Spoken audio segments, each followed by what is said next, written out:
Hello, நான் ஸ்டாலின் பேசுகிறேன். நீங்கள் ஃபோட்டோ எடுத்துன்னு சொன்னீங்களாமே என் கூட. நாளைக்கு வரீங்களா அறிவாலயத்துக்கு? நாளைக்கு சென்னைக்கு வர முடியுமா? அவர் அழுகுறாரு, சீக்கிரம் வாங்க. நாளைக்கு உங்கள் மகன் உணர்ச்சி வசப்பட்டு அழுதுட்டு இருக்காருங்க. நெல்லை மேற்கு மாவட்டம் ஆலங்குளம் சட்டமன்ற தொகுதி ஆலங்குளம் தெற்கு ஒன்றிய பொறுப்பாளராக நான் பொறுப்பு வகித்து வருகிறேன். கடந்த 2012ஆம் ஆண்டு ஒன்றிய இளைஞரணி அமைப்பாளராக நியமிக்கப்பட்டு அதன் பின்பு மாவட்ட இளைஞரணி துணை அமைப்பாளராக நியமனம் செய்யப்பட்டு தற்போது கடந்த 5 மாதத்திற்கு முன்பு ஆலங்குளம் தெற்கு ஒன்றிய பொறுப்பாளராக நியமனம் தலைவர் முதல்வர் அவர்களால் நியமனம் செய்யப்பட்டுள்ளேன்.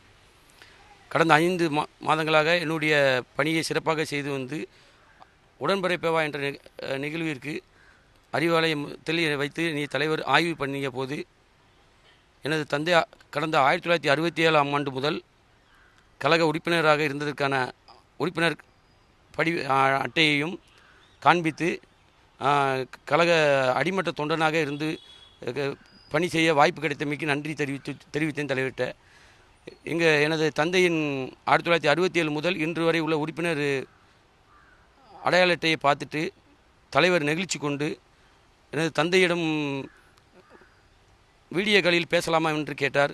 வீடியோ கால் பேசுறதுக்கு வாட்ஸ்அப் அந்த பெரிய ஆண்ட்ராய்டு ஃபோன் இல்லை அப்படின்னு சொன்னதையும் சாதாரண செல்லிலே கூப்பிட்டு கனிமொழி மரியாதைக்குரிய தென்மண்டல பொறுப்பாளர் கனிமொழி அக்கா அவர்களுடைய தொலைபேசியில் கூப்பிட்டு எங்கள் அப்பாவை டீ கடையில் இருந்த எங்கள் தந்தையை பேசி மன நெகிழ செய்தார் தலைவரும்.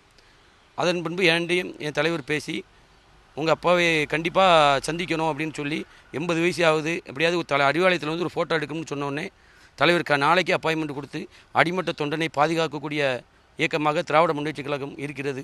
எந்த சூழ்நிலையும் அடிமட்ட தொண்டனை திராவிட முன்னேற்றக் கழகம் கைவிடாது என்பதற்கு உதாரணமாக ஆலங்குளம் ஒன்றிய தெற்கு ஒன்றிய பொறுப்பாளர் சிவகுமார் உதாரணம் என்பதற்கு இது எடுத்துக்காட்டு.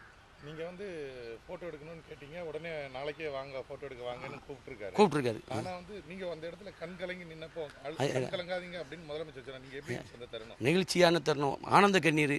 என்னையால் அந்த இடத்துல தலைவர் பெரிய முதலமைச்சர் பாரம்பரியமிக்க கட்சிக்கு தலைவர் எனது தந்தையிடம் பேசுனது எனக்கு நெகிழ்ச்சி ஏற்படுத்தி ஆனந்த கண்ணீர் வந்துச்சு.